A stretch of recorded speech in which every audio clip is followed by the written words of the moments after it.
What is up? Coach Emma here, and welcome back to the Fit Habit Life podcast, where we cut through the noise, talk real health and fitness, sustainable fat loss, and habits that actually work. And today on the podcast, I'm going to be talking about a topic that I think is kind of underrated.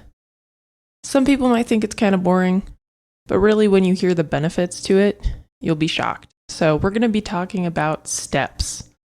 Yes, steps, how they impact your overall health, your longevity, your quality of life, and your fat loss results, and how to manipulate them in order to improve your body composition and just improve your quality of life. So, yeah, movement matters. So that's what we'll be talking about today. But anyway, before we jump in, thank you so much for listening. If you've enjoyed the podcast, if you could rate the show, subscribe, or share it with some friends or family members who you think might benefit from it, I'd really appreciate it. That would just help me help more people. And that's the goal of this podcast, is to debunk a bunch of the crap out there, provide people with valuable information that they can actually take action on, so they can improve the quality of their life and their body composition. So anyway, thank you for listening. Now let's jump in. So steps. One, why do I even worry about steps? Well, we need to move our bodies just for literally everything. For improves your digestion, energy levels, body composition, and a bunch of other things. And steps are like an easy way to track cardio and cardiovascular output and just daily movement in general. So most of my clients, we're not doing cardio. We're focusing on improving and increasing the amount of steps that they do throughout the day, because just daily movement, daily walking is a lot lower intensity. So it tends to be, one, more sustainable. It's more easy to integrate into your day-to-day life. But then two, it's less intense. And so if you have a lot of stressors on your plate, walking actually can help reduce stress, improve anxiety, depression, mental health, while also moving your body.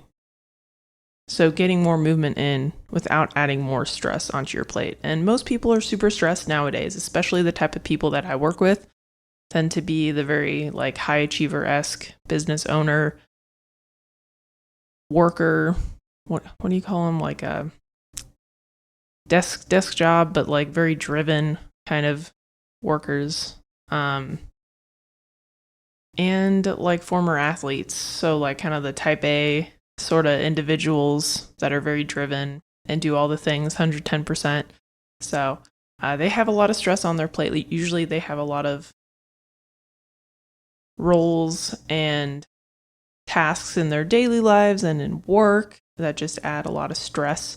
So why add more stress by having them do intense cardiovascular activity? That's not going to support their body composition goals. In fact, it could take away from those goals and make them more difficult to achieve.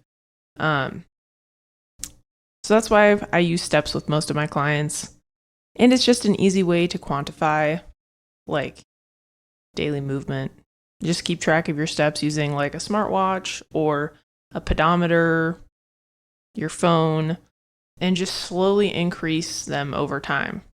So I'll have some clients too who do work desk jobs, and they might be getting 2,000, 3,000, maybe 4,000 steps a day. And just tracking it and building awareness around that helps them increase their daily movement throughout the day. And you don't have to set aside a time to do cardio if you're tracking steps, right? Because you could just literally every hour go and grab a glass of water, or go up and down the stairs, walk to the bathroom that's across the hall, just integrate it into your day, which makes it a lot more sustainable, which is the goal here at Fit Habit Coaching. So anyway, that's why I usually talk about steps. That's usually how I increase the overall movement for my clients to help improve their body composition. And so what is the bare minimum you should do a day? So there's a lot of people out there that think 10,000 is the ideal. Really, 10,000 was created by someone who made, I'm going to look this up just to make sure, but I'm pretty sure it was like a Japanese company that was making a pedometer. And they were trying to sell their pedometer. So I'm looking that up right now. Yes, I was right. So 10,000 steps a day originated in Japan in the 60s because it was popularized by a marketing campaign for a pedometer called Manpo Kai, which translates to 10,000 steps meter. So, brain health.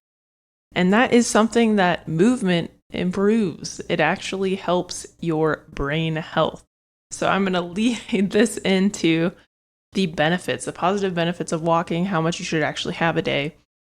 And really the bare minimum, most people don't want to be below 7,000. So my point bringing up the 10,000 mark is that's just kind of an arbitrary number, but there are studies that show about 7,000 across the board, 7 to 8,000 is where a lot of those all-cause mortality risks drastically decrease. So, okay.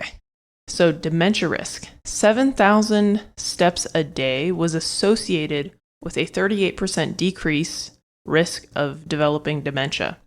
Even 4,000 steps a day cut the risk of developing dementia by 25%. But the most optimal number was about 9,800, specifically for dementia. All-cause mortality. For every 1,000 step increase, like from baseline, which like average American is about 4,000 to 5,000 steps a day, and sedentary individual is less than 5,000 a day. So most of us Americans are considered sedentary. So increasing about 1,000 from that number is associated with a 15% reduction in all-cause mortality. And so the biggest benefits are seen up to 7,000 per day, or from 7,000 up to about 10,000. After 10,000, there's kind of like diminishing returns. And those plateau about 8,000 for people who are 65 or older. And even just 160 minutes of walking per day could increase your life expectancy by 5.5 years. And if you're sedentary, right, having less than 5,000 steps a day, adding 110 minutes of walking to your day will increase your life expectancy by 11 years. So if you're walking less than 5,000 steps a day and you just start walking, maybe you do 3 20-minute walks during the day, your life will increase by 11 years unless something crazy happens. So movement matters, people. Okay, number 2, metabolic health. So actually, I guess this is number 3. We started with dementia. I have notes that I'm looking at. Because remember I was saying like sometimes I forget like figures and standards and numbers. So now I'm actually using my notes if I can to make sure that the information I'm providing is not just off the top of my head, but it is fairly accurate. So, yes. So, number 3, metabolic health. So, optimal glucose metabolism.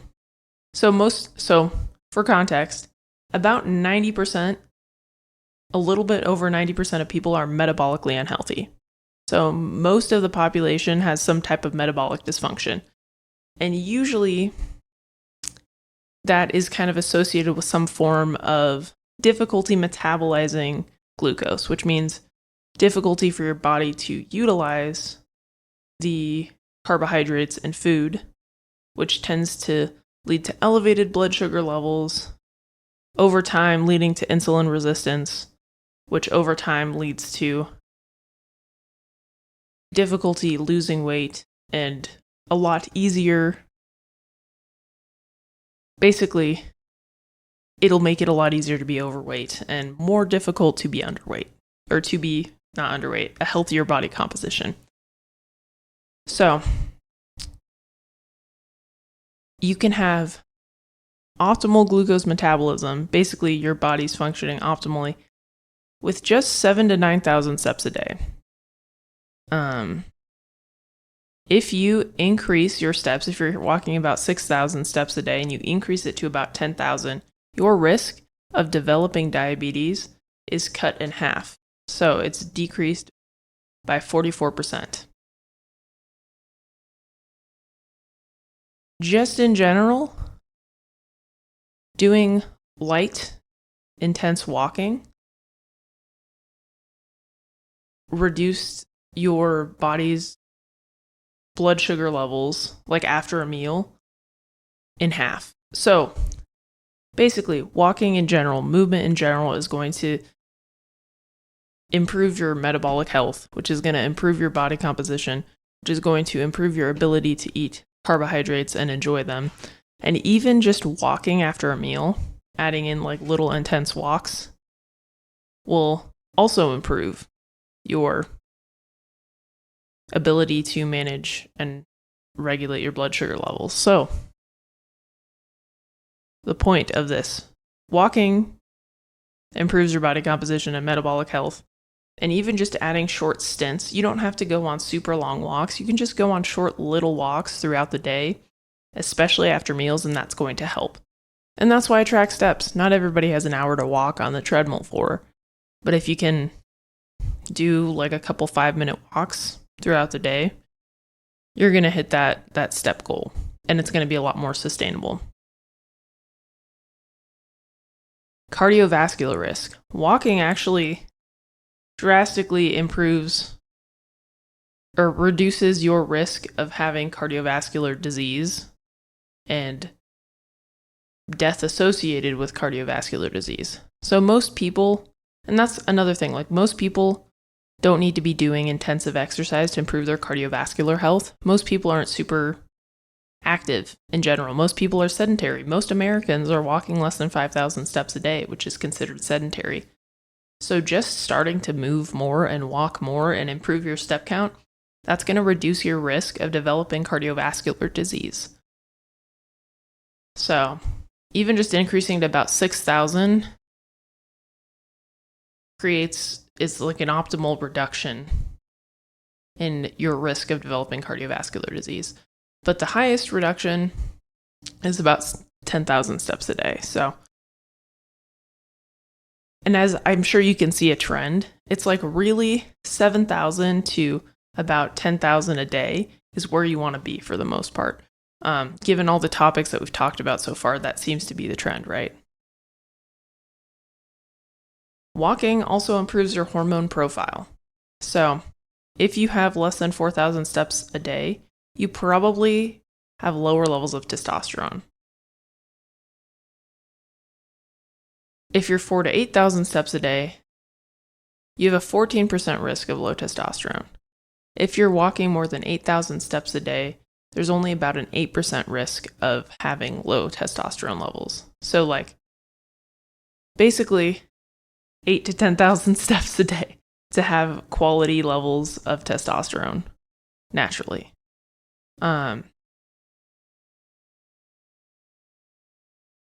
So just in general, movement matters for your sex hormones as well, and gut health.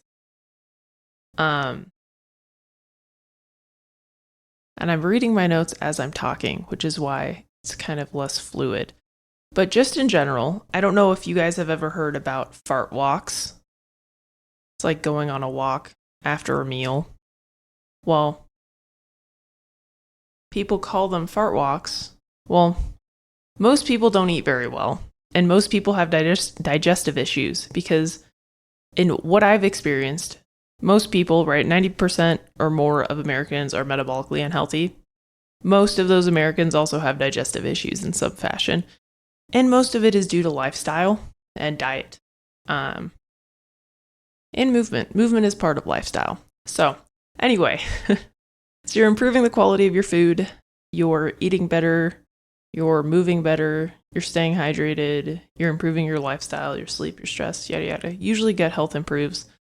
But most people notice, like, hey, you go on a walk after you eat, that helps you get the gas out of your system, helps improve the digestion, and helps you feel better. So movement, low intensity movement, actually kind of stimulates that rest and digest kind of state, puts your body into a more relaxed state, which allows your body to start to digest things. So that is partially why. But also just in general, being more active, people tend to have a healthier gut microbiome. So about 7,000 to 9,000 steps a day. If you do that, you tend, like in studies, it's shown people who are more active tend to have a healthier gut microbiome. And it could be a correlation because people who are more active tend to eat a little bit better. People who are more active probably care a little bit more about their health. So they're making better food decisions and that sort of thing. But I think it's like they both play a role. Like movement in general is important for digestive health, but people who are more active also just make better food choices usually. Like when I'm going to the gym, I'm less likely, like on a day I'm training, I'm less likely to eat crap because I'm like, hey, I just worked hard. I want to replenish my body, fuel my body adequately in order to build muscle and just work optimally. Like I want to fuel my body properly. So I'm probably not going to have a beer. I'm probably not going to have, go out and eat a bunch of crap. So I don't know. I think it's a combo.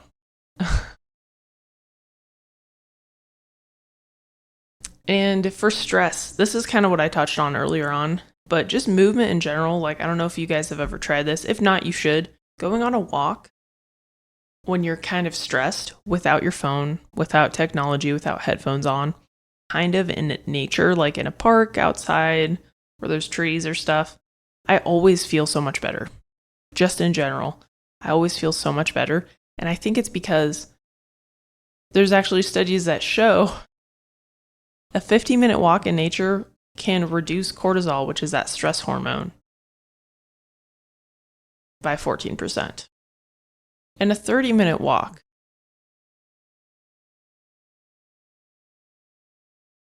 shows 18.5% reduction in stress per hour. So like for every hour that you're doing it, your cortisol is decreasing. There is like a kind of a bell curve. So after about like 2 hours, it kind of plateaus, but kind of cool. Cancer risk was lowered by about 11% for people who are walking 7,000 steps a day, and was lowered 16% for people walking 9,000 steps a day compared to people walking about 5,000 steps a day. And again, I think there is like a correlation between people who are more active and they just tend to live a healthier lifestyle. But I also think when you become more active, you want to live a healthier lifestyle. So it's like kind of a twofer. So anyway, sleep too. People who get around 10,000 steps per day have better sleep quality and tend to have less trouble going to sleep. So yeah, and it's interesting too because just going on a long walk, like, so there's different ways to get these steps, right? I tell my clients, I just give them steps because they can get them whatever way fits into their schedule. But people who are more active throughout the day tend to have better metabolic health in general. So what I recommend doing, I mean, obviously just get the steps in where you can. That's kind of the take home here. If you're working a desk job, get a standing desk. I'm using mine right now. Sit and stand.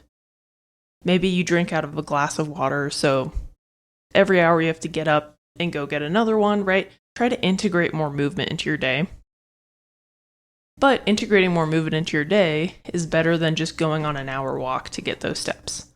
So doing a combo is beneficial because for some people listening, probably for you, walking might be more challenging than it is for me because I've been very active for a while. So it's not as strenuous. So going on a longer walk can improve your cardiovascular health too. Like it might be a zone 2 effort for you, which is awesome. That's great. That means going on those longer walks is going to challenge your body so your body adapts and improves your heart health, your metabolic health, your energy levels, and so forth. But also, you don't have to do that. You can just integrate shorter bouts of movement throughout your day. So, how should you do this, like strategically? Like, how do I do this with my clients? So, with my clients, depends on the client, but there's a couple of ways I go about doing this. Some, we have them track their steps, and I just slowly increase it over time, about 10 to 20% week over week. So, for example, if someone's coming to me, they're stepping 2,000 steps a day, that next week's goal might be about 2,500. Right? That's about 20% increase, 25% to be specific. But then that way, it's like not that much to where it's overwhelming, but it's not too little to where it's too easy. But some clients, it's like we're just adding in habits that will enable them to increase their step count. So this week, I think like 4 of my clients were working on this. And so some of them, I just gave them a step goal. Other clients actually just said, hey, let's just add in a 10-minute walk at lunchtime after you eat. And so I will find out this week if it worked, but it usually does. 10 minutes of walking for most people is about 1,000 steps-ish. Depends on height, weight, movement speed, stride length, that sort of thing, but usually is what I've kind of noticed. So anyway, so there's like tricks like that. Like you can just say, hey, after each meal, I'm going to go on a 5 to 10 minute walk. That's 15 to 30 minutes of movement throughout the day. You're probably going to get an extra 10 to 2,000 steps. 1 to 2,000 steps. So if you have a step tracker, it's just good to build awareness because something too is you don't want to increase it too much to where it's unsustainable.